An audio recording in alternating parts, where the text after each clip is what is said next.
Buen día, ¿cómo andan? Bueno, para hablar un poco de historia, porque si hacemos una retrospectiva sobre las epidemias por las que atravesó la República Argentina justamente a lo largo de su historia, rápidamente a la memoria se nos puede venir el cólera, la fiebre amarilla o la más cercana antes del coronavirus, la gripe A, allí por 2009, pero para hacer un repaso detallado estamos con el historiador Alberto Letieri para consultarle, Alberto, si existe alguna similitud entre estas pandemias que yo mencioné, por ejemplo, o si usted lo puede relacionar, la pandemia que estamos atravesando actualmente, me refiero al coronavirus, con alguna epidemia a nivel mundial también. Buen día. Hola, buenos días. Bueno, la verdad que esta epidemia o esta pandemia tiene características bastante parecidas a otras que ocurrieron en el pasado, ¿no? Por ejemplo,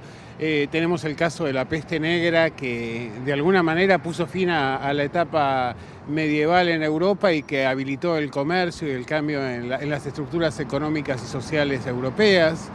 Tenemos el caso de la fiebre amarilla que marcó un cambio en lo que tiene que ver con la distribución de la población. La población estaba hacinada aquí en la zona de San Telmo, fundamentalmente en toda esta zona que rodea la Casa Rosada, y los sectores acomodados buscaron reacomodarse en otros lugares, sobre todo el avance hacia el norte, por lo cual esta zona comenzó a poblarse o incrementarse la cantidad de conventillos.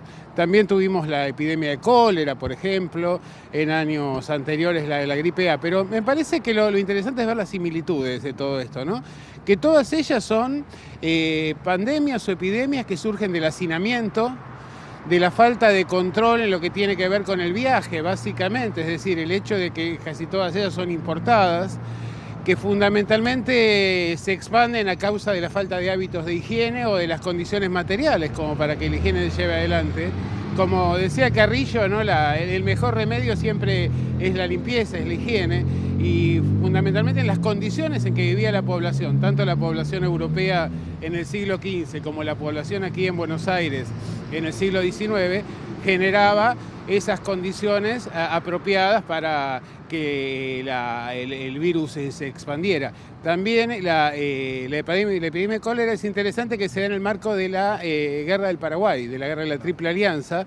¿Por qué? Porque efectivamente en el frente de batalla se generaban condiciones de falta de higiene, había problemas con el tratamiento de los heridos y demás. Y el tránsito de los heridos hacia Buenos Aires lo que hizo fue trasladar el mal, y de este modo se llevó incluso la vida de un vicepresidente, que fue el vicepresidente de Bartolomé Mitre. Letieri, sin dudas, el coronavirus es una de las pandemias más importantes a nivel mundial. Por las epidemias que atravesó Argentina, ¿hubo un antes y un después antes de la fiebre amarilla?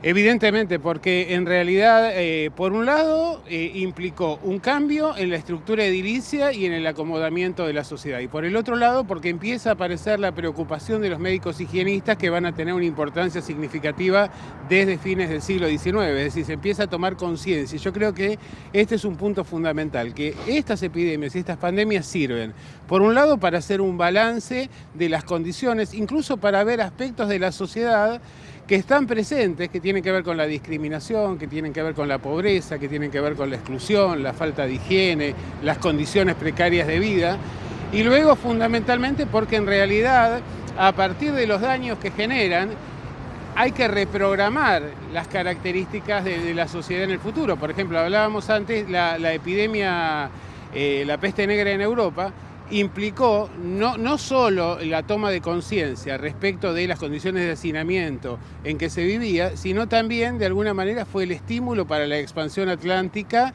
y para un cambio en las estructuras comerciales que permitieron integrar de otra manera el comercio a escala mundial. Silvia, Pablo, Letieri los escucha. Sí, gracias Mariano. Permítanos aprovecharnos de su conocimiento histórico. Alberto, ¿qué tal? Muy buenos días.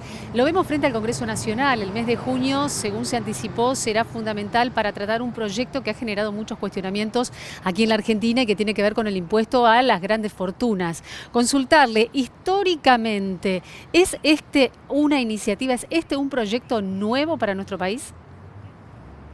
No es un proyecto, buenos días antes que nada. Buen día. No es un proyecto nuevo ni de ninguna manera. Es decir, nosotros vemos que ya el general San Martín, cuando se hace cargo de la Intendencia de Cuyo, va a instrumentar un impuesto a las grandes fortunas, porque en realidad, en primer lugar, se trataba de un Estado que recaudaba muy mal y sobre todo que cargaba la mayor parte del peso de su recaudación en los sectores,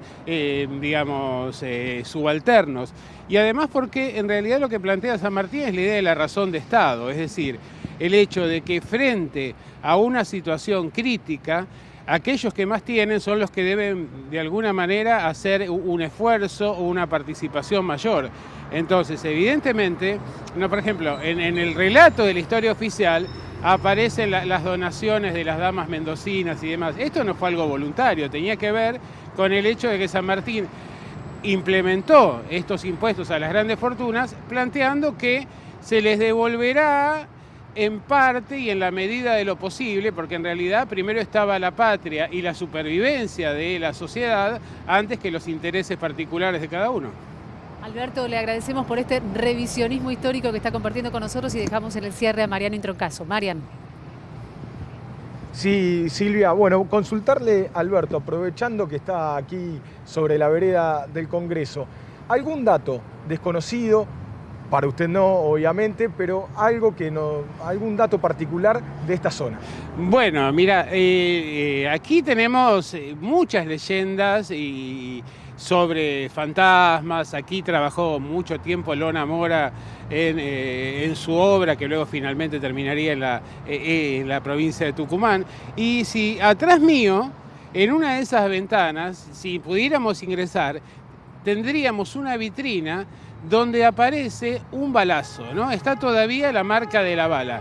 Por aquí desfilaron los cadetes del colegio militar que vinieron a dar el golpe para derrocar a Irigoyen, y al pasar por aquí dispararon contra el Congreso, y uno de los impactos de bala todavía está presente en una de las vitrinas de la biblioteca. Ahí está. Muchas gracias, Alberto. Ahí la palabra de Alberto Lettieri. Nos quedaríamos charlando toda la mañana sobre historia, pero bueno, esto es el revisionismo, la retrospectiva que hizo Alberto Lettieri sobre la situación actual y obviamente la historia argentina.